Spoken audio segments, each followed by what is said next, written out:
Final Destination is the slasher movie without the slasher. Death itself hunts down the survivors of a plane crash in increasingly elaborate mousetrap scenarios. Today we discuss the original film in the franchise and see how it holds up 22 years after its release.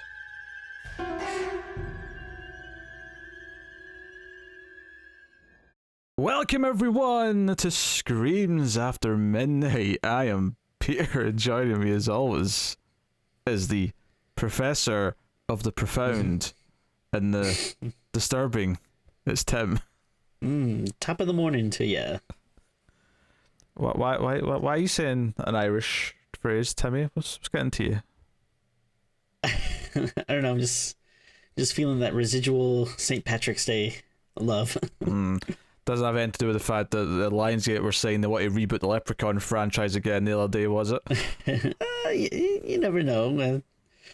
Sometimes, when a god closes a door, he opens a window, which the closing door in this case would be, Karen Kusama's Dracula, which unfortunately is not getting made, but hey, can't be too depressed because Lionsgate is looking to reboot the Leprechaun franchise. Don't you dare suggest to me that is an equal trade. Don't you dare. The director of The Invitation is no longer making a Dracula movie, and instead we might get a ninth shitty Leprechaun film. Don't even pretend that is equal. Hey, I mean, I'm not saying it's the exact same, but it's a nice little consolation. It's hard to be too down. No, it's not. It's getting kicked in the balls and then immediately getting kicked in the balls again. Well, you can't really judge it. You don't know, the kind of talent they might bring on. What if, Robert Eggers says that, that's his next project? I mean, if Robert Eggers is doing it, it's not even going to be a part of the franchise. It'll just be its own weird leprechaun thing. And you know it. Yeah. Hey, maybe it'll go with his set, because if he does Nosferatu, he's already done The Witch, he'll do the Leprechaun, and then... It's a logical procession, yeah. He can do the Mummy. He'll hit all the, the three big Halloween monsters. Oh dear. We talk about horror movies on this show, everyone, and we're here today to talk about Final Destination. Yes, we are starting a franchise, even though we have 4 franchises in the middle of their tenures. In fact, we've only did one Puppet Master movie. We did get back to that at some point. But the reason why we're doing this is because out of nowhere, seemingly, we discovered recently that there's going to be a 6th Final Destination movie later this year, and we're like, shit, we've not done those yet. We need to get going. So we're kind of fast tracking this franchise so that we're prepared for the 6th one coming out later this year. We don't even know when in the year it's coming, so we were like, we need to get this started soon, just in case they spring it on us with a straight to streaming release in June. So here we are. This is going to be Final Destination from 2000. It came out when most people probably in the audience age range of this show were probably in some form of school when this came out. Not all of you. I'm sure some of you are really old and some of you are really young, but most of you. I would say, knowing our audience, probably most of them were in jail at this point. Yeah, well, I was 11 when this came out, so yeah. So it's right. It's right. Kind of just after that. Mama, please buy me a ticket for Final Destination. What was that voice? That was you when you're 11. That might be the most I've seen you make yourself laugh. You broke yourself with that. It's just funny imagining, because you look the exact same when you were 11, but you still sounded like a little kid. And English, apparently. Good stuff. Yes, applaud yourself for your own joke. Yeah, very good. All right. So the premise of Final Destination as a franchise is pretty simple. A group of characters are supposed to die in some sort of big accident, but because someone gets a vision of the accident, they inadvertently, well, maybe it's less inadvertent as the movies go on, but certainly in the first one it's inadvertent, saves a group of the characters from the bigger disaster, and as a result, death as a force, as an unseen entity, kind of hunts them down one by one. So it's kind of a slasher movie where there's no real slasher, it's just the world like comes after them over the course of the movie. Technically, it could be the Predator. Because he can cloak and go invisible? Yeah. Like, what if the sixth movie they just revealed, like, oh, it's been the Predator the whole time? I would love to see, like, I'd love to flash back and show how some of the deaths in this were the Predator somehow orchestrating them, because they don't feel like it's just like someone or some, you know, humanoid body going up and like moving some things. Like, I don't want to spoil any deaths yet. We're not in spoilers yet. We'll start spoiler free, of course. We'll give you a warning before we go to spoilers later in the film, or later in the podcast, I should say. But yes, so that is the basic gist of it. It's kind of weird watching this now. I've not seen it in over a decade, probably. How long has it been for you? Just a few years, because I never actually saw this when it came out. So I think the first time I watched it was like maybe 3 or 4 years ago. I think it was actually during an Octoberthon. I basically marathoned. Actually, I should say I think I saw one of the 3D ones in theaters, but that was like the only one I had seen before. For some reason my dad wanted to see it, which is weird. I don't think he likes the franchise, but yeah, so I hadn't seen most of them before, and then I did a marathon like a couple of years ago, because I always thought they were supposed to be kind of bad, and then like I think over the last couple of years I've heard a lot of people say how much they like them and like the franchise and stuff, so I was like, oh, maybe I'll check them out. So wow, don't give your thoughts away, Timmy. I know, we're just getting there. So tempting. Yeah, I saw this a lot when it came out. Well, I say came out specifically when it hit like cable. It was on the movie channels like constantly. I think it took a while because it was a video nasty at first. It was. That was the 80s, Timmy. That was the early 80s. Now I think when it hit pay-per-view, I might have convinced the parents to let me get the pay-per-view to see it. Pay-per-view, old man, jeez. You're older than I am, you little shit. So I watched it, and what's funny is going back and watching it now, partly because Devon Sawa, who's the lead in this film, was like the dad on the Chucky TV show last year. So it's funny that I've gotten used to him now as this middle-aged guy, and he's so different in this. Ali Larter's probably the biggest name of the cast, in the sense that she went on to actually be in a lot of other things. How dare you forget a one Tony Todd. Oh, I mean, yeah, Tony Todd's big in the horror community, but you know, Ali Larter went on to be in multiple TV shows that were fairly successful, be in multiple movies. Like she's like, what about Seann William Scott? Oh yeah, Stifler himself. Come on.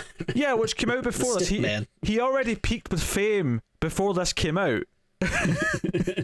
He peaked with American Pie, which was a year before this. Like, this I guess someone's not watching Welcome to Flatch. Okay. I don't even know what that is, Timmy. It's a new television sitcom. It's actually quite funny, I think. But yeah, Seann William Scott is in it, playing a priest, of course. Oh yeah, because that's what we also associate him with. Yes. And let's not forget, dude, where's my car? Dude, where's my car? Your example of Seann William Scott being a star is from like 2004 or whatever year that movie came out. I've heard good things about Goon. I know Matt likes Goon, but Goon's good, yeah. But yeah, you'd like Goon. Would I? You're a big hockey guy. Oh sure, yeah, totally into the hockey. Me, Knuckle Shuffle and the Flying V, all that jazz. Yes. Of course, you would have to relate sports to a kid's film. It's a quality kids film. Shut up. So yeah, I mean that's kind of her names. Yeah, Toy Todd has a cameo because I think he's a producer on it technically, so they gave him like a one scene cameo. But Devon Sawa, creepy. Ali Larter, Kerr Smith, I guess. Like I think he was kind of almost a star in this time period. Because of Dawson's Creek. Oh, he was in the Melody Valentine remake as well. We watched that. We did that in the show. Okay. So yeah, he was in some things. Oh, I mean, I've not seen him on this, but it does not surprise me to find out that he's been in 9 episodes of Riverdale. That's exactly the sort of thing he would come back and do. Sounds about right. Yeah. Yeah, so he's been in a bunch of different things. I sometimes get him mixed up with the guy who played Daredevil. No, I was thinking Marvel. Ben Affleck. Doctor Doom, and seeing the Fantastic Four movies in the 2000s. Oh, the guy from Nip Tuck. What's his face? Yeah. They've got a similar. They could be brothers, is what I'm saying. They've got a very similar look. I'm seeing it in my head now. A movie about brothers. Brothers who are grim. Yeah, so that's your. Does your anyone cast. like this podcast? I don't even. Some people do, I swear. And I don't know how much I'll have edited out by this point. Honestly, giving me a challenge here. That 10 minutes on the new Leprechaun movie is definitely getting cut out. So gold. The director is James Wong, who I know went on to do the third one of this. So I opened him up because I'm like, oh, what's he done since then? Because I actually don't know. And he's not done a lot. He did Dragon Ball Evolution, which I've not seen, but oh boy, yeah, that's not so good. And he's done a handful of episodes of the newer X-Files episodes and a few one-off episodes of other things, and that's it. He has not done a movie since Dragon Ball Evolution. That movie killed his career, apparently. To be fair, it's a very bad movie. That's fair. I don't know how much control he had over it. Maybe he was just whatever, hired to and did what he could. But yeah, the movie is not good. Don't get me wrong. He does seem to have a successful career as a producer. He's producing a lot. He's still getting credit a lot as a producer. But his directing career met a swift end with Dragon Ball Evolution, by the looks of it. But a bunch of characters, high school students, are going on a trip to Paris with their French teacher, because yes, they're going to speak French in the native French land. You got to bungee jump off the Eiffel Tower, and their final destination is the concrete. Yeah. Tim was making an American Wolf in Paris joke there, just in case anyone didn't get that. I guess I'll ask the question, Tim. Yeah. You've I mean, it's not really a revisit for you because it wasn't that long since you'd seen it, but right. Whereas when I get to me, I'll probably talk a little bit about like my memories of how I felt about it, and if it's changed any in the last decade plus years. So Tim, how do you feel about the original Final Destination? So it's interesting because I do think I think the movie has just such a terrific premise. Yeah, I think it's a really, really fun, creative idea that leads to like a lot of like really cool, interesting kills that you won't see in other movies. Yeah, and when I watch it, it is definitely like very 2000s. Like, it's really hard to, and I guess also like, it reminds me maybe a little bit more of the 90s, because I mean, if it came out in 2000s, we're still in that late 90s-ish kind of period. So I don't know, it's such a weird thing, because like, I don't know, just maybe it's because I was, I would have just been starting high school at that time. And maybe I just have bad memories of it, but I usually don't like anything that reminds me too much of that time period. Like I have some nostalgia for like the early 90s, but once you get to like the late 90s, like early 2000s, it's like, ugh, I'd rather not think about that.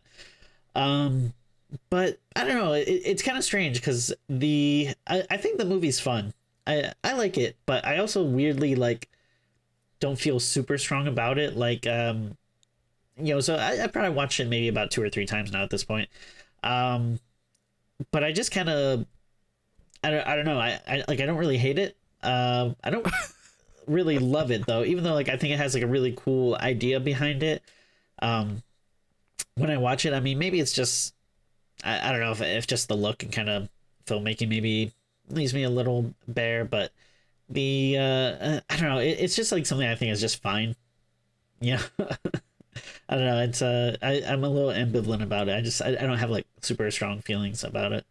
I saw this a lot back in like 2000 and maybe the few years after that, right? I think up until the third one or the fourth one came out, I saw kind of those early ones. Whereas the fifth one, I only saw the once because by the time the fifth one came out, we'd kind of moved on as a people by that point.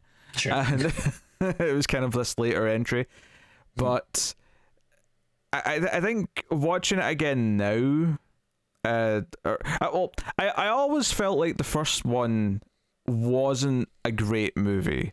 It had a cool idea, and a couple of the deaths do stick out as pretty fun scenes, but the movie as a whole is mired in like just this early 2000s like taking itself super seriously, and it's like even the opening titles, like you get these dramatic violins going, and just all the hints of the things to come. It feels like it's really, really going for this mood that is just kind of like, when we get to the cool kill scenes, it's like you can see the spark of the creativity, you can see the spark of the genius.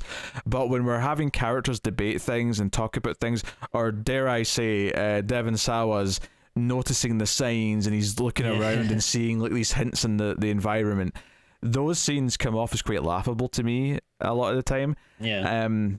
I've always been someone who felt that Final Destination 2, not to jump ahead into my feelings on that, and we'll find out if I still feel this way, but I think Final Destination 2 was the one that captured what this franchise should be, and it sort of leaned into the fun of it. I'll leave that just like that for now, because we're going to talk about that properly in not too distant future.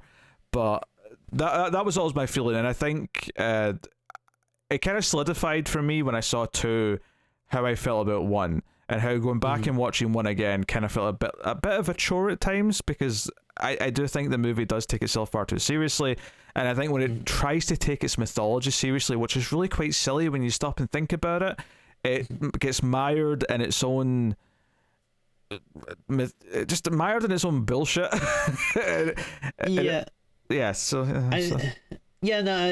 think I'm kind of on the same page with you. Like, I feel like all you really need to do is you need to get the premise set up and then just like go have fun with it. But yeah, there is so much stuff where, it's characters like dealing with the death, and then like dealing with people being freaked out, and then trying to like solve the mystery and all this stuff. And like, you really don't need that. Like, you just need the setup and then just to go with it, And like, I don't know, I think that's definitely the kind of stuff that I'm not crazy about. It are those scenes where it's him trying to figure out the flight path of the explosion, which is like a neat idea, but then like there's too much like of him like thinking about it and trying to figure it out, and then getting the premonitions, and then like trying to stop them. It's like we get what's going on now, we just need to go have fun with it. And like, even the beginning, like I don't know if you agree with this, but it feels like it takes a long time to get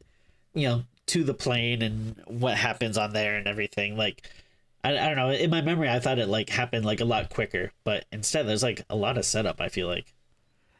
That's interesting. I don't know if I would necessarily say that there's too much setup, in the sense I don't necessarily like a lot of the setup that's there, because I do think some of it's really stupid, but and we'll get into what that is when we get to spoilers, but I would say that I do think it's smart to take time to at least like establish all the main characters, like all the kids. I mean, like, because obviously you've got this ensemble of 6 or 7 kids or however many it is, a couple of teachers, and obviously we're going to spend a lot of time with the main 2 or 3 of them, but a lot of them aren't going to get as much time, so you kind of have to very quickly establish who some of them are, make us care a little bit, and then when we do get after the plane section of the film and we get into the actual premise, which is Death's going to hunt them down and kill them in various ways, and that's when the movie gets fun. Like, there's one scene in particular in the house in this, and I don't want to spoil 2 or whatever, where it really does a good job of setting up all the potential things that might kill the character in the room, and that's the scene that everyone remembers from this movie, and it gets laughable by the end, but in a good way, where you're kind of like, this is hilarious, it's funny, it's a fun kill. I'm not taking it seriously, it's impossible to take it seriously, and it feels like the movie for a minute forgets that it's trying to take itself like we're super serious emo, we're you know, this is about death and the nature of death and all the blah blah blah. It forgets that for a second and just has fun and even cracks a little joke about it. And I think you can tell that when you get to the second one that they really played into that, where it's like, okay, now they're all going to be these fun death scenes where we're going to like tease the murders and how they're going to happen and all these things. So those moments, definitely those moments are good. I would say that's definitely the highlight. Is, you know, the more elaborate the deaths get, and the more they kind of tease it out, like showing all these different things, and then I like when, you know, you think you have it figured out, like, oh, okay, this is how they're gonna die, but then like they narrowly avoid it, but then something they avoided ends up causing something else to happen. Like, that's really fun. That's like kind of what you're here for. And some of them are really stupid, and I think at a certain point you can't take this premise too seriously, because by its nature it has to be kind of these random weird silly things that are happening to kill them. And when it plays into that, like, I'm having fun. But when it's Ali Larter telling Devon Sawa about how her father died, I'm just like, oh my god, shut up. I do not care about your dead dad. I could not give a shit. Go and try your Oscar attempt somewhere else. You can tell she's a serious actor. Ali Larter was to be taken seriously. I'm going to do the serious speech in this film. I mean, this is not the same as Phoebe Cates in Gremlins. Yes. Hey, say what you want. Everyone remembers that Santa story in Gremlins. Oh no, that's a great scene. Yeah. No one really remembers this. Yeah. So, I think that's like one of the big problems. It does sort of like, it does have kind of a desaturated look to it. There's a lot of sort of moodiness that it's going for, and I just don't think that this is that. If this is the slasher with the invisible slasher, then it should take itself about as seriously as a slasher movie tends to. Now, obviously, some slasher movies can take themselves a bit more seriously, and they're more slick and whatever, and they can work. But if depending on what type of slasher you have, if you have a slasher who's wearing, I don't know, some sillier outfit, right? You look at that and go, no, this is just a silly slasher movie. You can take the shape. You can take Michael Myers seriously and have him be this like slow, imposing predator who's coming for everyone. But you don't necessarily feel that way when you watch, I don't know, The Prowler or Drive Through or whatever. And that's okay, as long as you play to that, that's fine. As long as you know what your tone is and you know what you're going for. The problem is that I think you're constantly at odds in this movie, because the tone that the director and the writer are trying to go for is at odds with what the premise is actually lending itself to and what the parts that you actually end up enjoying. So, Yeah. The tone is kind of like when I try to feed my son oatmeal and I let him use the spoon all by himself. It's all over the place. Yes, that's a good analogy. On point. I like this. I think the Tony Todd scene, I love Tony Todd, but I think his scene's quite bad. Oh, I think I disagree. I like the scene.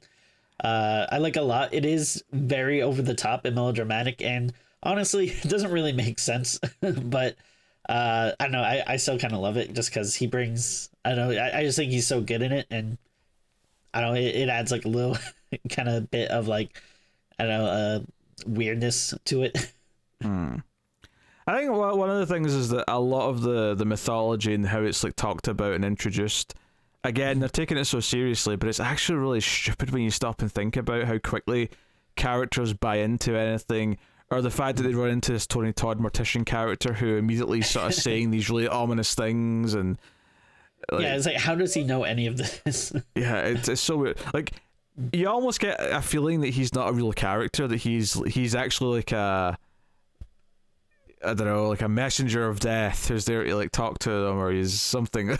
Like I haven't scoured the the old internet forums, but I wouldn't be surprised if there's some fan theories or something dedicated to him being a death or a disciple of death or something like that.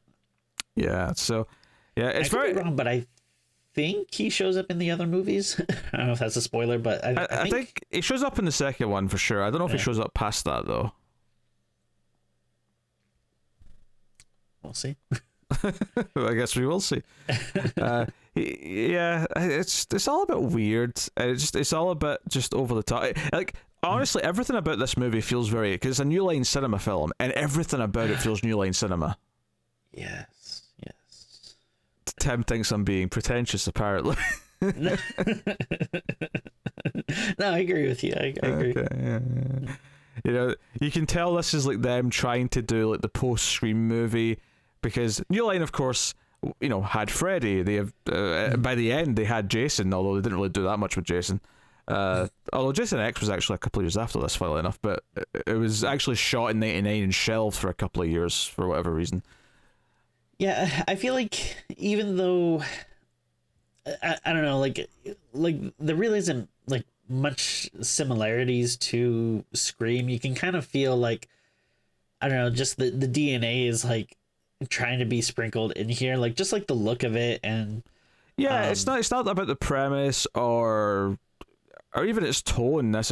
It's more just the type of characters and the type of attitude that it's sort of giving the cat. You know, it feels like it was made for a post-Scream audience, even though I wouldn't necessarily say a lot of it is like Scream per se. Yeah. But you definitely feel it, I think, in the teenagers and their shittiness, and it's almost like instead of the meta, like Randy talking about horror movies stuff you get in Scream, you have Devon Sawa saying death is a design, and you know, it's like you basically swap out one thing for the other. But there's definitely a lot of that in there. So yeah. But there are some good deaths. I mean, I'll give you that. There's one that's standout death, and then there's a couple of fun quick deaths, I would say. Yeah. I will say the movie does peak kind of at a weird place in the middle, because I do the ending, and I'm not necessarily talking about the final scene. I'm talking more about kind of like because it's kind of like an epilogue style, you know, segment at the end. Right. But the actual sort of climax to the main part of the movie, I remembered so much of this movie really easily, but that was like a 15-minute stretch towards the end where I'm like, I don't remember any of this, because it's very forgettable and not it doesn't live up to the heights of a lot of the stuff that takes place before it. Yeah, I'll agree with that. Yeah, I feel like it's not a super long movie, but I don't know, probably could have been trimmed down a little bit. Yeah, very possibly. I mean, it's not my biggest problem, because again, I think the tone is by far its biggest problem. But yeah, I mean, I'm not going to argue. I feel like if you like trimmed it up and like just maybe got rid of some of that more, I don't know, in between stuff that's not as important, and just get to the deaths kind of faster. I don't know, it might help it a bit. But I mean, like you said though, I agree that the ending, minus that epilogue and stuff, like, is a little forgettable. I don't know if they could have tried something maybe a little clever or more attention grabbing or something. But yeah, because I was the same way, where most of the early stuff I remembered, but then like this little like kind of final chunk, even though it hadn't been that long since I seen it, I was like, oh yeah, I forgot that like this is where they're going with it. Well, with that said, I think we should probably just give the spoiler warning so we can talk about everything freely and openly. So full spoilers from this point on for Final Destination, and I am going to start this by so the opening section, which is the going to the airport, hanging about at the airport, waiting for the flight, getting introduced to all the characters, all this sort of section. There's a lot of just weird shit in this. So this is a trend, and it's funny that Seann William Scott's in here, even though he's playing kind of like the guy that gets picked on by the bully character. But obviously he's known for American Pie. And one of the weird things that came out of this era, and not just this era, but it was certainly a height because of American Pie around this time, was like really weird people having sex with pies. Was really weird things that like teenage boys would do to impress teenage girls, or really weird things that they would. So what I'm trying to get to here is at the start of the film, we have our main character played by Devon Sawa, Alex, and his best friend is Todd. And Todd, don't forget to use the last names. Horror fans will get a treat out of those. Okay, sorry. Alex Browning is Devon Sawa, and then Todd Wagner. So I didn't realize it until like rewatching it, and was like, I must have picked up on it last time I watched it, but it's like literally every character, last name or sometimes their whole name is like some type of reference to like a classic like horror director or something. Yeah. I mean, someone even mentions a Hitchcock at one point early on. Yeah, and like the teacher is like Valerie Luton. Yeah. Oh yeah, Seann Scott's name's Hitchcock, and then the blonde girl, she's Terry Chaney, obviously Lon Chaney. Yeah. There's a bunch. But yeah, so early on, Todd comes to Alex and says, "Dude, come take a shit with me." Hell yeah. And Alex says, "What? Why?" He's like, "No, we have to go take shits right now. Like, just imagine you're on the flight and you've had the airplane food. You get it out, you go to the bathroom. It's like a closet. You're gonna be miserable, and then you get out, and then one of those two girls that I've been trying to like chat up, they're coming in after you, and they're going to associate the smell you leave behind with you, and that's your chances ruined. So we have to go take a shit." Cut to them in the bathroom taking a dump.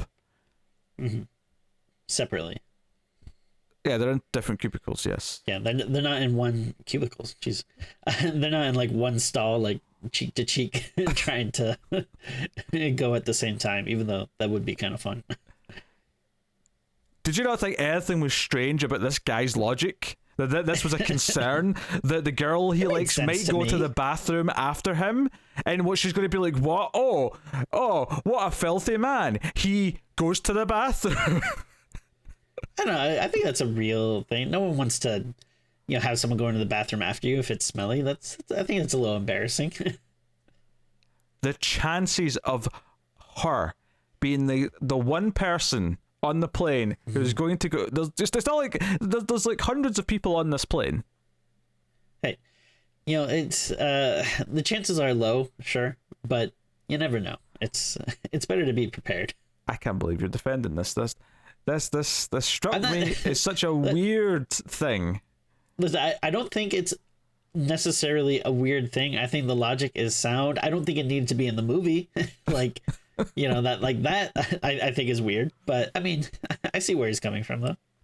I don't know. I thought this was stupid. This to me was just like when they're on the plane and he wants Alex to lie and not swap seats because the two girls are separated. Like, and one of them's like, "Hey, can you switch seats with me, Todd?" And he makes up some sort of medical reason. In fact, I think the medical reason was even something to do with like digestion or. It's something about he needed like. I thought it sounded like he had to go to the bathroom, like something he would need to go to the bathroom for. It didn't sound flattering. Which is my point. Is he said we have to go for a shit now so that she doesn't associate us with bad shit smells, and then the excuse he gives her on the plane so that he doesn't have to move seats so that he can sit next to one of them is that he has to shit a lot. Do you not see the flaw in his plan here? Assuming his initial logic makes sense and we're on board with that, he throws it all out the window.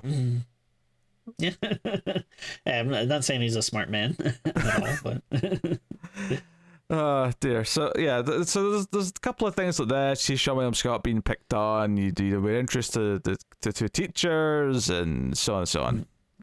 He's noticing lots of like weird little things and like he's kind of like starting to pick up on stuff like I can't really remember. I like but it's just like weird stuff that is weird because camera is zooming in and making sounds and stuff. Well, not only that, he's looking around like a real dopey looking idiot though as he's staring at things as if he's like, he starts paying attention to everyone else and he's staring at some detail, and it's like maybe it's like the names changing on the destination board. For some reason he takes it as a really bad omen when the woman taking his ticket says, "Oh hey, your birthday's the same as the departure time," and the strings came in and he looks really worried about it, and I'm like like what's so weird is that in the movie obviously it shows that he is right to feel nervous and he actually is picking up on signs, but all I could think of watching this is like, no, you are coming off as just a tit right now because you're just reading into all these weird, stupid things. There's so much of it in this part of the movie. Obviously, because it overdrive once they're actually sitting on the plane, and we get the plane explosion happen. He like starts to. There's a couple of things he does. He notices this pin that pulls out the back of the seat, and there's a couple of events that lead to that, which is important because when he sort of like flashes back, because we see it all sort of play out to a certain point up until the moment of his death, and then it flashes back to when he was being asked to change seats, and he's like, wait a minute, is this going to happen? And then he pulls the pin out, and it's like, oh shit, this is still the same. So therefore, this explosion is going to happen. So he freaks out. And while there's a couple of people it makes sense to get off the plane with them, I'd say about half of them only end up getting pushed off the plane because they happen to be in the aisle, like that's sort of on the way to the exit. Seann William Scott in particular just comes out the bathroom and is like, "Oh, what's going on?" And he gets like pushed off the plane. Yeah. So we get a batch of characters who are left at the airport. I do like the idea though that both the teachers went off the plane and then they weren't going to let them back on, and like, oh, you have to let at least one of us get back on. There's a whole class of students on that flight who don't have like the hotel details or anything. We have to take care of them. Like, come on. So he does. He lets the husband go back on because it's a married couple who are both teachers, which is important because drama, because she's going to be mortified that her husband's dead. Sure. Yes. So, Kerr Smith's pissed that they're losing at least half a day in Paris because they have to get a later flight because Devon Sawa got them thrown off the plane. And as he's trying to pick a fight with them, they're being held back from each other. You just see the explosion happen in the background out the window, and the shockwave hits the window and smashes it all. And they're all in shock. And that's the start of the movie. Yeah, and then I was trying to remember like when exactly this came out, because it's kind of crazy because it's so close to September 11th. Like it was just 1 year before 2001. That it's like, oh yeah, that I assume they would never show that scene if this came out after it. It certainly wouldn't have been done in the years far. I mean, I think you can do a plane explosion now in a movie. I don't think it's of course now. I meant like if this came out like a year later, like I don't know if they, what they would have done, but it would have seemed like too crazy. I think if this was coming out a year later, I mean, I say a year later, I mean because a year later may have still been the summer. So let's just say after September. I think if they were planning on releasing it, and then that happens, I think they have to shelf it for a couple of years and maybe put it direct to video or something. I like it would be that sort of thing where either we spend a lot of money reshooting the first like third of the movie so it's a completely different thing that happens, and then like redo like little bits of dialogue later where it references the plane, or we just have to quietly put it out later in video or something because we can't release this in theaters as it is. So, but notably, the sequels don't have planes at the start. They're all other things, which they'd have done it anyway because it'd just be different. But they didn't even toy with going back to a plane for numerous reasons. So, yeah. So one thing that I think is kind of weird is like as much stuff that they try to, like explain or theorize about this movie, like I don't think they ever really talk about why or how he got these visions. Nope. Really, like he not just had once. Yeah, I mean, Kerr Smith yells at him a couple of times saying, "You think you're God because you're seeing things" or something like that. But other than that, like, there's no explanation. No one questions. And this is kind of the weird thing is when it gets into the whole. Okay, so they were meant to die on that plane, but because he had visions. Which are coming from where? Like, who's giving him these visions? Is this if death is the villain here? Is there like some angel, like try to give him a warning? And if so, why? Like, is there a reason? Is there a purpose? And that's like that you could almost like build a whole mythology around that. This could be like, no, an angel's trying to protect him because him and his powers are going to be instrumental in fighting a war against the satanic forces of evil or something. Like, you could go nuts with that if you really wanted to. But yeah, it just does. It's never. This is the thing. Like they talk about how we were supposed to die, so now death's going to hunt them down one by one, and that's what they gradually realize as more people die. They never like. it's kind of brought up at the very, very end where Ali Larter suggests, what if us three were supposed to survive?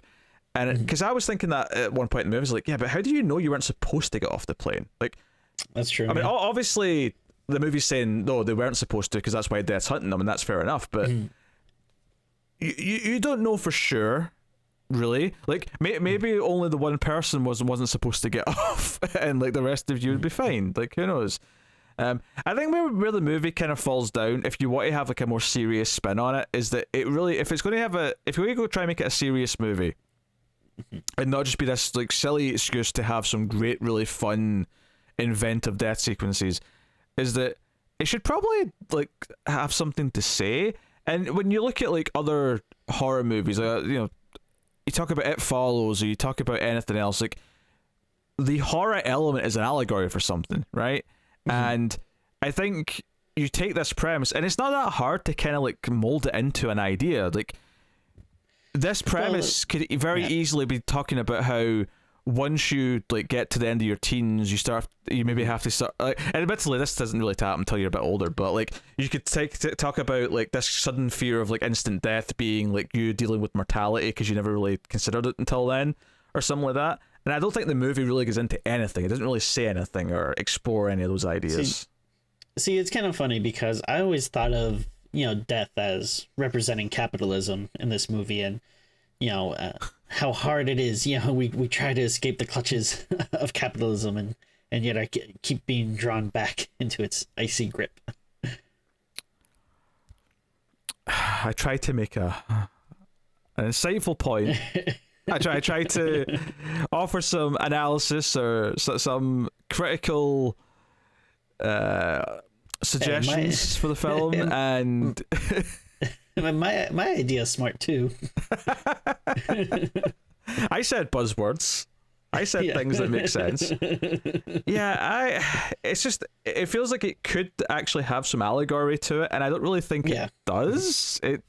I mean, maybe some people argue that it is there, but I didn't really feel it from watching it this time with a more adult set of eyes. So it's and I'm not saying it needs that. Like I say, I'm all for just a fun schlocky time, but it kind of feels like it doesn't want to just be a fun schlocky time. It's trying to like take itself very seriously.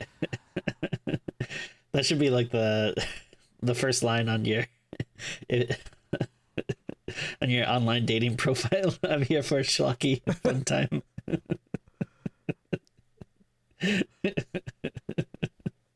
I'm sure that'd go very well, yes. Hey, I'd DM you. Saw that? That's what I'm worried about. Yeah, it's one of those things where questioning why this stuff is happening is just kind of like difficult to address. And when the characters do talk about like this stuff, like his premonitions, and I'd forgotten some of this other stuff, like Ali Larter's character Claire, she kind of chooses to get off the plane. She sees like Alex freaking out, and she makes the choice to get off the plane. And then she has a moment at the funeral for everyone who died where she comes up and gives him a flower and thanks him for, because of him she's alive, so she feels thankful. And it's after the first death, after Todd, it looks like a suicide because he sort of hung himself in the shower, but obviously we see it and it's not a suicide at all. But he ends up going to see her, and well, first of all, she makes like these like new age modern art sculptures, and there's a whole sequence here where she says, "This is you, because like this is how you make me feel," and I'm like, what was this? What's going on? Because she even says that they've never really spoken to each other before the plane, and like they're not friends, but all of a sudden like there's this connection, and she talks about how that night on the plane, like, I mean, I didn't get a premonition, but I felt like this sense of like death from you, and it freaked me out. So I got off the plane, and I think you're still feeling like all those like weird feelings that something bad was going to happen. You're still feeling it because I can still feel you. This scene was terrible. Like the dialogue in this scene was absolute garbage and like laughable at points. I can't imagine anyone saying any of this and taking themselves seriously. Like, and maybe you could argue the performances are all a bit there, but it's mostly the script. The script really paints the characters as a bunch of idiots who just instantly start talking like this and believing all this shit. I mean, maybe I'm being too forgiving, but if I wanted to give them maybe a little justification or explanation, is I could see like maybe a self-important, like, artistic feeling high school kid, like maybe like trying to like overthink and be too deep about something, but I don't know, that's kind of a stretch. And the other part is that you don't really need a lot of this like sensing something's going wrong, because right before Todd dies, like, Alex is in his bedroom, which actually this is a moment I want to point out. He's in his bedroom and he looks at a photo of Claire because the newspaper happened to snap a photo of her at the funeral. So there's a news article about the funeral. So there's a photo of Claire holding the flower and she's in like her black dress. And Alex looks at this and goes, I'm in the mood. And he pulls out a penthouse. And then it cuts back to him after we've seen a bit of Todd for a while. And he's looking at the penthouse and then it's like, no, I'm guilty because Claire got me in the mood. And now I'm looking at, dirty, filthy models with their tops off. And he shuts the magazine, he puts it away to not sully himself, and splooge his good load. Oh dear. Yeah, but he sees signs though. What I was getting at is he sees all these little signs, like the newspaper clipping with just the word Todd, like sort of floats onto his desk and stuff, and it makes him go and check things. And all I could think was, all you need the characters to believe at a certain point is that they're being killed in the order they would have died, right? That's what he ultimately discovers once they see like the path of the explosion. But we have all this stuff of him sensing things, of them talking about sensing things, and it just makes it all far more like just lame than it needs to be, because once they start dying one by one, okay, like one person died, that's really weird and suspicious and unfortunate after we just had this big thing that he survived. Oh, a second one died? Okay, now we're freaked out, what's going on? And then once you get to a third, rule of threes, baby, and you realize they're in order, that's when they're scared that they're going to die. And from that point on, you're set. You've got all the characters believing that they're in danger, despite the fact that it's an unseen force. But instead, we have all this, I see things over there. And the thing that kind of drives me crazy about it is it's one of those things where, like, everyone has a different reaction, and it's kind of annoying how, like, the bully guy is, like, still fighting with them, even though it's like, they don't have to be best friends, but, he should at least be kind of like, well, I'm alive because of you, like, what can I say? But he's like still being a dick to him, which is like annoying. And then like the teacher being like all freaked out and they're like what's wrong with you? It's like, yeah, like you're all alive because of this guy. Like you don't have to worship the ground that he walks on, but like, yeah, you can at least not be like all weird and scared by him and stuff. Like, yeah, well, that's a big part of it. Is after the plane, they're all weirded out by the fact that like what he was yelling was going to happen actually happened. So he's a suspect. The FBI show up and they want to investigate him. So we get these like two characters who are kind of like dipping in and out of the movie and like looking at him funny every time he shows up at a crime scene or shows up after a death. I will admit though, I did find Seann William Scott's reactions kind of funny. Like he's just like asking him like all these things about the future. Like he's like, it doesn't really work that way. It was like mildly amusing. Yeah, I mean the bully's even giving him shit at the funeral where he's like, you think I'm going to worship you now because you saved my life? Technically, no chance. And then he tries to pick a fight with them multiple times throughout the film. Yeah. It's like again, like you guys don't have to be best friends, but like, yeah, you could not want to like fight him too. I just all this stuff was really tiring to me, and it gets old really quick because by the time you get to like Todd's death, where he's starting to see all these signs in his bedroom, like I'm sick of all these close-ups and the strings going in the soundtrack. Like I'm like, okay, you're like, it feels like you're getting beat over the head with it every single time, and oh yeah, all you have to do for this, and they do this to a point, and in the actual scenes where there's someone about to die, is you get like just close-ups. Is this a new segment of the show? The all you have to do. Why have I said this recently a few times? Is that? Well, no, but I mean, let's be honest. We could, put a little more life into the show. You can come up with every week you can have a Pete's all you have to do segment. But what if the movie's just good though? When have we ever watched a movie that was just good? I mean, there's one in a while. It happens occasionally, or mythical. Well, then you know what you do. Then you say all you have to do is nothing because you're doing a good job, baby. All you have to do is watch the movie. Yeah. There you go.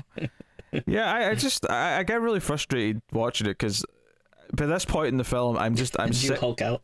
I'm sick to death of Alex looking around with that look in his face, like, oh, something's gonna happen. Oh no. It's the signs. To think of the signs, and some of his line deliveries here are really annoying as well. It all comes off really hokey to me, not in a fun way. But like I said, like in the kill scenes themselves, what they do is it's really simple. Is you have close-ups of the various things in the room or in the house or in the surroundings that, because there's definitely some that I wouldn't have like teased. Like so one of the big deaths in the movie that everyone remembers is the bus death, right? It's the blonde girl getting hit suddenly with the bus. It's like, why would you have him looking at a bus? Like a minute before it happened, you see him looking at a reflection in a bus, like, oh, like, oh, that's weird. Like that bus is giving me a vibe. And it's like sort of foreshadowing that someone's about to get hit by the bus. And all I could think was... I thought that he... Maybe I looked at it wrong, but I didn't think it was like a reflection of a bus. Like I didn't think it was a reflection of a real bus. Like I thought he was just seeing like kind of like a phantom bus that wasn't really there. Oh no, I think you're right. Yeah, he looks around and it's not actually there. But like, I mean, it doesn't really matter. The point I'm making is you're telegraphing to the audience that someone's about to get hit with a bus. And I don't think that this one was fun. From that, like, it's a fun death. It's a fun, like, the actual hit is fun, but the teasing isn't fun because there's not any other options. There's no all the other instances he's getting like vague clues, so he's like, oh, it might be something to do with this or that or whatever. But like this was just very like blunt, like, all right, yeah, it's gonna be a bus. Yeah. Also, the clues stop happening at a certain point. He still talks like he's getting them, but we never actually see them after a certain point, which is why I think after the teacher's death at the house, like the rest of them are, well, there's still a couple of fun kills. They're not as fun to build up to because there's no real setup for them. Because the bus death happens quick and it's a fun splat, but it's it's like people to this day, any scene in a TV show or a movie where someone just steps onto the road and instantly gets hit with a bus or a truck or something like that, they call it the Final Destination death, like, because they think of this scene. And I'm not sure if it was the first, but it was definitely the one that everyone remembered and talked about. So it gets used as like a descriptor. But fun splat is something else you should put in your online dating profile. I mean, if things go well, there'll be a fun splat, I suppose. Yeah, one could say yes. So, yeah. So the deaths like can be really fun, and the teacher who is moving house, she's alone in her house. Alex has figured out she's next. So this was the one that you were saying was kind of the peak. Yeah, this is the peak of the movie. This one's really fun. This is by far the best sequence in the movie, and I don't think it's even close, honestly. Sure, yeah. Like Alex goes round to her house to sort of keep an eye on her because he's figured out she's next, and the two FBI guys, like she notices him and then calls it the FBI guys, and they come and like take him in because this is weird and creepy, and you were at the crime scene like right after your best friend died, and then the girl got hit with the bus when you were standing like right in front of her, even though there was like lots of witnesses, so clearly he didn't kill her. Right, yeah. Like no one suggested he killed her. Clearly it was the bus driver, inadvertently, but which it kind of sucks because the bus driver is probably going to be in a lot of trouble, but like this was something that was designed by death. Like But I don't know. I feel like he's gonna get like the harsher sentence for it. Yeah, he probably won't get in trouble for that, I imagine. But I guess to be fair though, it did seem like he was going quite fast in like what seemed to be like a pretty small like, little like street. Get Tim picking this apart. It doesn't hold up under scrutiny. Yeah. I do think like you were. I mean, I don't want to. Well, yeah. I guess I'll just add a quick 2 cents to it. But like, it is kind of hard to watch this scene now because I feel like we've seen these kind of deaths so often now, and a lot of times I feel like it's usually like in comedic stuff. So I don't know, like it kind of weirdly rang funny to me, even though that's not really the intention. And yeah, it might have been like one of the first things to do that, so it might be a little unfair to judge it that way. But yeah, I just feel like I've seen the unexpected like bust out of nowhere death like so many times now. Yeah, even the hit television show Buffy the Vampire Slayer did it like right after this. Oh really? Yeah, it was. I mean, it wasn't the. It was the villain, and it was season 5. Glory gets hit by like a truck or something. Oh, okay, yeah, sounds familiar. Yeah, it's basically how Buffy gets away because she's like realizing she can't really hold her own against her. So like, even they did like a similar moment in a different context, but it's yeah. But I mean, it's a fun beat to play. Don't get me wrong, like, but it doesn't measure up to the house scene, because the house scene with the teacher, the camera lingers on all these things in the room. Like she walks into her kitchen, that shows you the knife rack. It shows you just other things that are sticking out, or the record player, or other just other things around. Like something gets caught in the drain, I think, at one point, and she's like, there's just all these things that could go wrong. And I think this is where like the potential of the franchise kind of like shines, because that's what this should be. It should be a guessing game of how what silly circumstances, like a game of Mousetrap, are going to lead to the person's death. And it is ridiculous. And part of me was almost a little annoyed because I forgot what the actual incident, or the actual little spark, and it's literally a spark in this case, that sort of leads to her death. But there's a lot of setup where she smashes a glass, so she has to pick that up, and then she decides to pour vodka into her mug instead, and she takes that over to where her desk is, where the computer is, and she doesn't notice that she's actually dripping the booze. Like, so there's a line of booze going across the floor. And obviously that's flammable, so that's going to be important in a minute. But there's these little setup things. Now, the actual thing that sets it off being that some of her booze drips into the computer monitor, which explodes so much that a shard of the monitor's glass like goes into her neck, is ridiculous. But it is fun, and that's the thing. It's like, if they were trying to take end there. If they were trying to take themselves seriously, like, they failed miserably, because this it's impossible to take this seriously. But it is really fun because it is just being silly and goofy, and it leads to her like stumbling back in towards the kitchen. She's dripping blood, and she falls down. She goes to pull down the dish towel, but it's sitting on top of the knife rack. So when she pulls the dish towel down, the knives come flying out, and one perfectly lands upright in her chest. Like, it just goes into her stomach or her chest. And the look in her face as she looks down at the knife landing in herself is like really funny to me. It's like, it's a comedy of errors, and that's what I want out of Fatal Destination, is this shit. Yeah, like, it might as well be like a Mr. Bean scene or something, but just like actually, more when I talked about it, like actually cracking a little joke almost, the thing that it does feel like an intentional joke to me is Alex is like, he's escaped the FBI custody by this point. They've let him go because they've got nothing to hold him on, and he runs directly back to the house. He immediately goes back, which, like, dude, just going to make it look more suspicious. But he comes into the house to see if she's okay, and she's lying there with the knife sticking out of her, and he's like, I'm going to help you.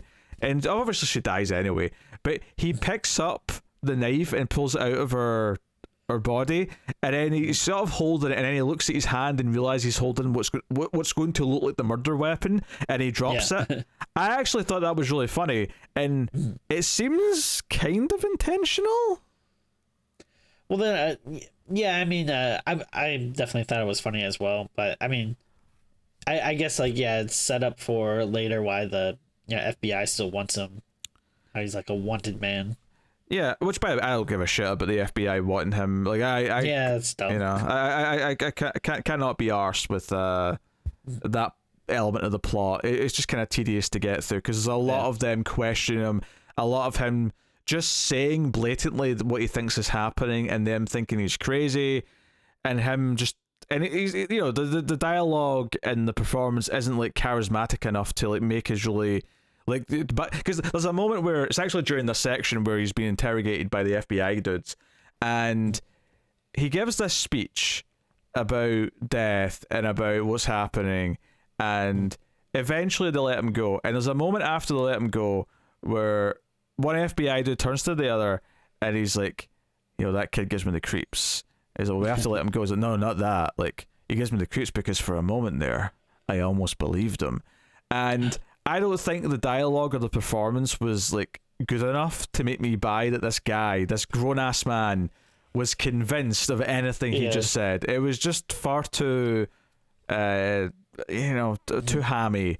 And, you know, that kind of sums up a lot of the problems with that side of things in the movie, as the trying to explain things and like, if in doubt, leave it vague. But when you start saying things like "death's got a design" and you know things like that, it just you're putting labels on things, and it just makes you feel hokey.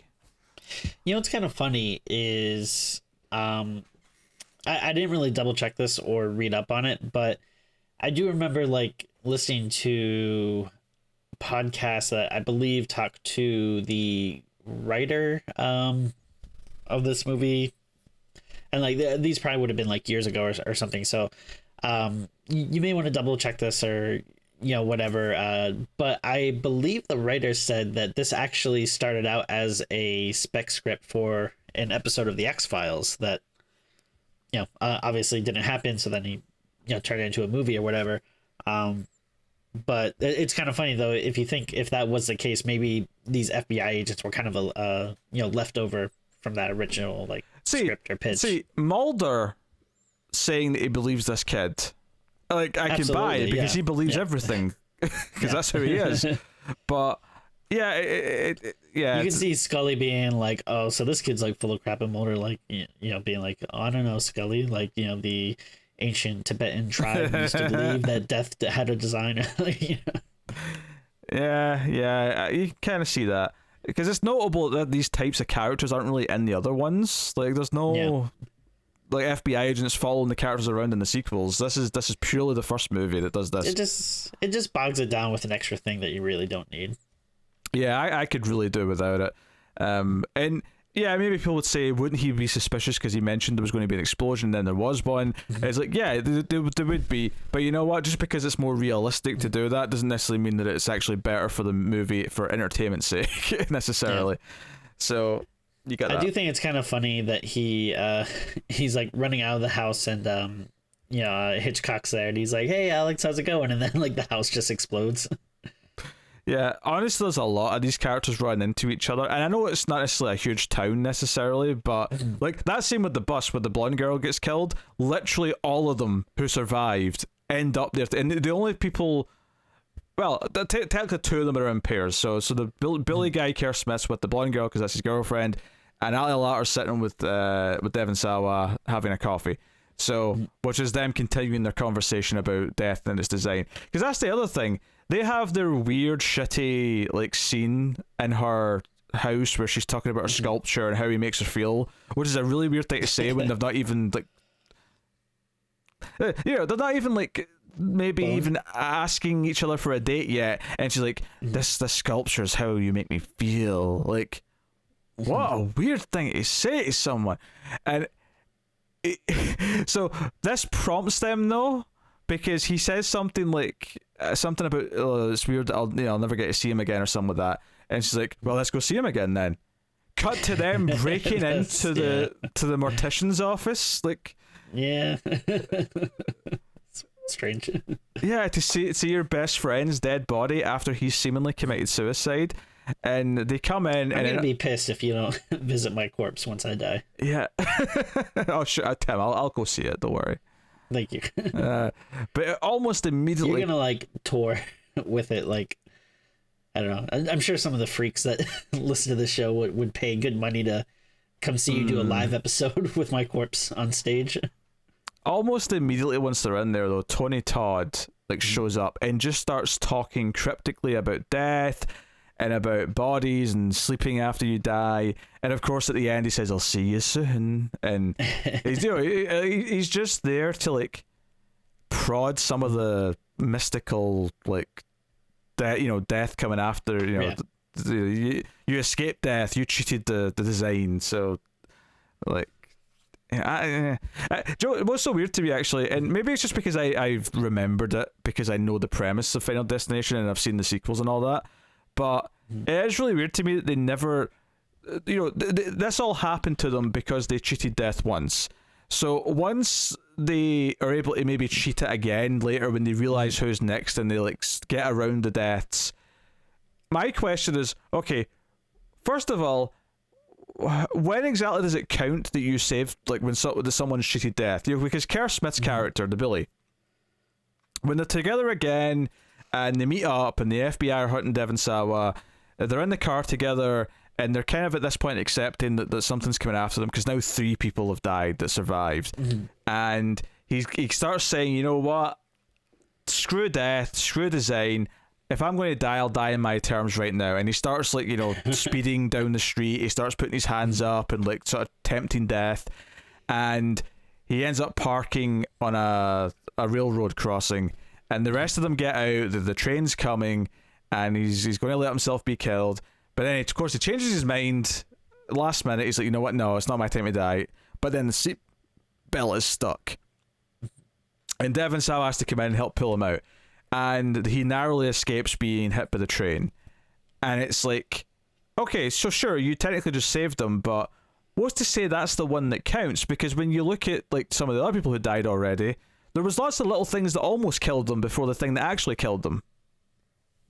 Yeah, the thing is that it just sounds so exhausting if it's like like if you could just do it once and then you'd be okay, that'd be fine, but it's like, am I gonna have to do this every day? Like, do I just constantly have to be on the lookout? That's the thing. For a long time in the movie, they seem to think that if they cheat death when it's their turn, that's them. Okay, that's that done. Now we're free to live our lives.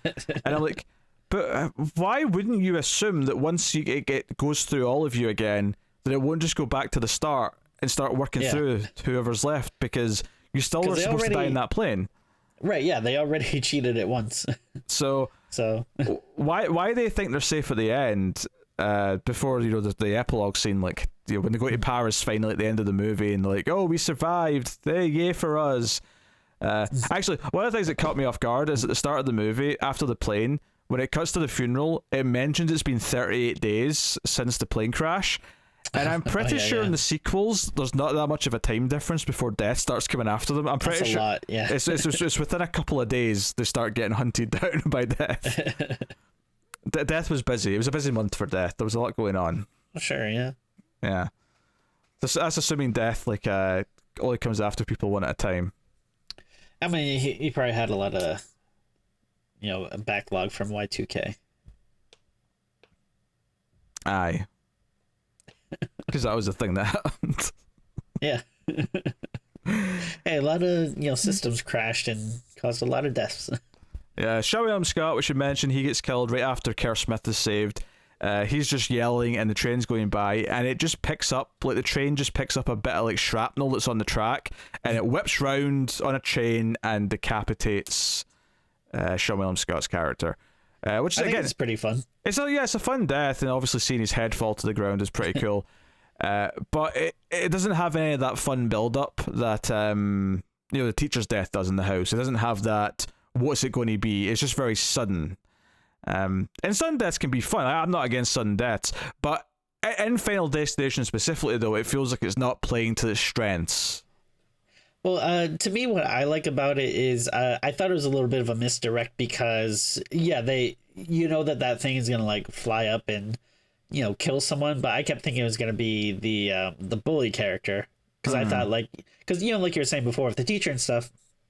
She narrowly escapes a lot of things, so you find out, okay, this is not the cause of death, actually this is. So I kept thinking like, okay, so it like the train wasn't really the cause of death, it was this piece of metal, but then it's like, oh no, Yeah, it did skip him, and that was gonna kill someone, but it was Seann William Scott's character. I mean, that is why it happens there. It's to prove to the audience and to the characters that it has skipped over Kerr Smith now and has went to the next guy, which is fine, but obviously how long it takes seems to vary wildly. Like, you know, like the first death, Todd, took over a month from when the plane crash happened, and then it took another, what 2 days maybe before the girl got hit with the bus. And now all of a sudden, you know, this was within seconds of like trying to kill Kerr Smith. Maybe it's because death didn't actually get its fix, so it was like, no, I'm going straight to the next one. I'm still hungry, damn it. Yeah. I've not feasted on anyone's soul yet. So I don't know. But yeah, because there's a whole bit here where even before this scene, they have to go and find Devon Sawa because he's hiding somewhere after the teacher's death, which is where Ali Larter tells her tragic story about her father. So sad. Yes. And then he goes to hide in her father's old cabin, which she still has access to. And he basically just try and like death proofs it by like putting he puts like cork or like a bottle corks on top of all the nails he's used to like board up the windows, and like he tapes down like everything so nothing can come flying at him. When he's making something to eat, or he uses a plastic spoon. He has like one gas lantern that he sits in like a sort of tub that has like a water like moat around it. So like he basically is trying to like do everything extremely carefully so that he won't be killed. But then he's an idiot and realizes that because he moved seat, or he wasn't supposed, either because he did move seat or he was supposed to move seat and he didn't move seat. Either way, he got the order wrong, and it's actually Claire that's next. And the FBI are with her. And this is the section that just kind of all blurs together, and I didn't remember it very well. She ends up in a situation where the paddling pool in her garden like bursts, and there's water everywhere, and the electrical cable from the electric pole starting to come down, and she ends up trapped in the car with the electrical cable on the front of the car, and Devon Sawa comes up after almost drowning in the forest because the tree's holding him down in the water until he can just get up like it's nothing. I thought that was a bit weird, but he, you know, grabs the cable, and what I thought it was doing here and what it was going to do is that he was going to stop the cycle because he was going to technically die but be resuscitated. Yeah, that's what I thought too. Right? But it kind of glosses over it though, because it sort of leaves it at a cliffhanger, like he might be dead, and then it skips ahead 6 months and is like, hey, they're on a plane to Paris, and you know, happy ending, happy ever after. Oh no, there's a big sign. But yeah, they're sitting at like a little coffee shop or a bar in Paris, and a bus hits a pole that's like does a spin and hits this big sign made of lights. You know, it's not a neon sign, it's like one of those where it's all these little light bulbs making up the lettering, and that comes down and almost kills Devon Sawa, but then the bully knocks him out the way, and then the sign comes to hit him instead, which is your big kind of like you know ending. You know, cuts to the credits just as it's about to hit him, which I'm not so sure this works out in the ordering, because if you think about, like, surely it's no, maybe it does work because we would go back round to him. Yeah, I suppose. Yeah, okay. Maybe the order works. The order works. At this point, I just could not have cared anymore about that. That is very fair. Yes. There is like there's actually a line that the bully has when he's driving recklessly, where he says,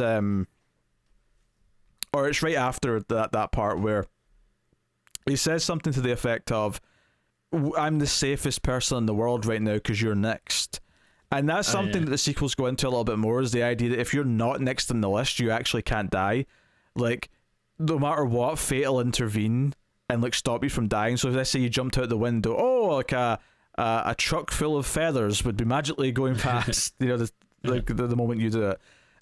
And that's the stuff that's interesting to me, is when it is like a series of like domino effects of like things happening, as opposed to there's like an invisible hand actually doing something. Because it like the what was the one I didn't like, It's probably one of the ones with the teacher, or maybe it's one of the ones with Todd, but there's definitely one or two things where it does feel like something just moves. Oh, no, I know what it was. It was in the car. It's when Kerr Smith tries to leave the car when the train's coming, and the locks in the car, you see them go down, and I'm like, no, I don't like that, because that's like, that's like someone pushed them down. I want it, I want it to be objects, just like fates, just like, oh, they just happen to be there at that moment to cause the problem, kind of thing. Yeah, because at that point it's just like, well, I mean, if they can manipulate anything, then like, yeah, it should be a lot easier to kill these people. Yeah, it shouldn't be this hard. Yeah, like the car not starting while he's still in the train tracks, that's fine. It's like, okay, that's like fate or whatever. But the idea of like the actually seeing the locks go down, it was like, no, that felt like a hand pushing them down, and I don't like that, because I don't want to think of death as a ghost, because that's not what it should be. It should be more of like a, skeleton in a robe. No, an omniscient kind of like presence that's everywhere around us. Make every object the potential murder like object. That's what we want. But it's whatever. But yeah. So needless to say, like, I'm not. There's definitely moments I like in the movie, but I'd say for the most part, I find it kind of unpleasant and annoying at times to watch. Yeah, no, I mean, I'm the same way. It's like, I don't know, maybe if I had watched it when it came out in 2000, which honestly I'm not even really sure why I didn't, like it, I was into horror then. I don't know, maybe if it was something I thought like, oh, it's like popular new horror, like maybe I was a little snobby or something, but maybe if I had watched it back then, I'd have like nostalgia for it or something. But it's tough, because I do think it is just a really, really great premise. Like it's like it's such a, once you hear that, it's such like an easy sell. Like, oh man, that's gonna be a lot of fun and have really cool deaths. And there are some legitimately good deaths in this, but yeah, it's just kind of mired in just a lot of stuff that's very of the time, and stuff that I don't care about, and just stuff that doesn't really look great, and it's a weird mixed bag. Like again, like I said at the beginning, it's not like I hate it. Like I don't really. I'm saying that a lot of it is like bad or whatever, but I just kind of feel very like not too strongly about it. Anytime the characters start talking about what's going on, I tend to be having a bad time. Like that's basically what it boils down to.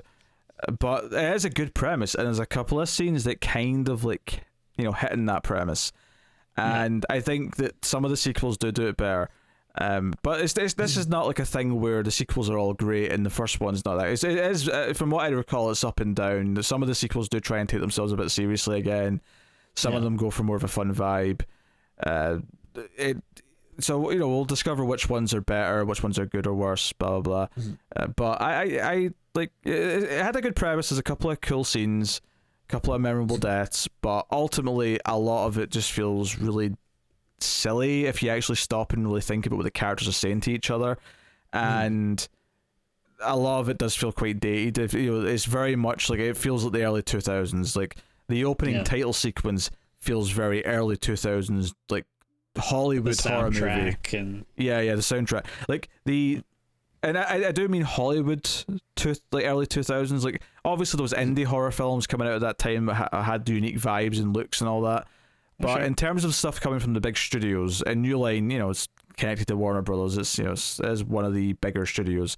I mean, hell, this was right before they released Lord of the Rings, so their peak was about to hit. Although I think that also had a hand in like meaning they had to sell to Warner Brothers, because it was such a gargantuan project that they ended up not being able to survive. But that's neither here nor there. Needless to say, it's that's basically all. I feel bad because a lot of people have nostalgia for it. I think a lot of people around our age, funnily enough, I do think will remember this quite fondly.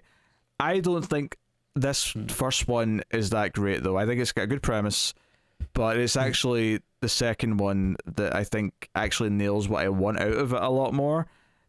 But I'll be curious to see, because I've not seen that in over 10 years either. So I'll be curious to see how that holds up when we watch it. But I mean, I think it's a pretty common feeling that, I think, the second one is the fan favorite for most. So yeah, I mean, we'll see if that's how we feel about it. But I think it's a pretty common consensus. Tim, what you giving Failed Destination? It's a little tougher with movies like this where I'm not really super passionate one way or the other. I think I'll go this is, even though it's just been a few years since I've seen it, I did remember having it a little bit in a higher regard than when I first watched it. But yeah, unfortunately watching it now, it's again, some of the parts that don't work stand out a bit more. But I think it's still a watchable movie. Like, I didn't have a bad time. The premise is fun. I didn't hate the characters. I didn't really love them, but I don't know. There's a few times I laughed, and there's a few genuine scenes I really liked, and again, it's cool just that because it is so creative and interesting. That it's always interesting when you're around for the start of a new franchise, so that's cool. So I'm not gonna go super high. I'll give it a kind of waffling between like a 6 and a 6.5. I guess I'll be a little generous and give it a 6.5. It's definitely not great, but it's watchable and it's fun. I would agree with the word watchable. Is watchable, and I do feel like a certain age range will probably have some nostalgia for it. And even it's kind of weird when you're kind of nostalgia for something, but you don't really like all the things about it that are making it nostalgic. Yeah. Like I don't like the way that it's doing things of this early 2000s period. I didn't like any of this, but I'm kind of nostalgic because I remember watching it late one night when I first saw it, so there's kind of a weird feeling associated with it. But I'll probably go with a 5. I think the first one's just right down the middle. There's a good idea, there's some good scenes, there's potential there, but there's a lot of things I don't like, especially watching it this time. I felt a lot of things I didn't like. But I definitely was always not as high on it as I was the second one. But yeah, we'll see if the second one still tickles my fancy when we watch it.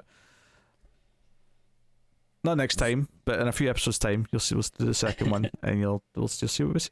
So that is Final Destination. We have started a franchise, but this one's getting fast tracked, so we'll be back with the second one in the not too distant future. You can let us know what you think of Final Destination in the comments below. Of course, you can head over to patreon.com/MailFuzzTV and support us for as little as $1 per month. I will take this time to thank our Patreon producers for the month. So thank you to Tyler Hess, Cindy Palacios, David Sharp, Board Now, Christopher Moy, David Brown, Al Tradesman, and Alison M. Fordyce. That's why the higher tiers, of course, but you can support us for $1 and get the bonus episodes. We get a bonus episode once per month now, and also an even more streams, which is just us sitting casually talking about whatever horror movies we've been watching. So yeah, go check it out. Have a look see and see if you're into supporting the show and keeping all the content coming. But otherwise, that's pretty much it.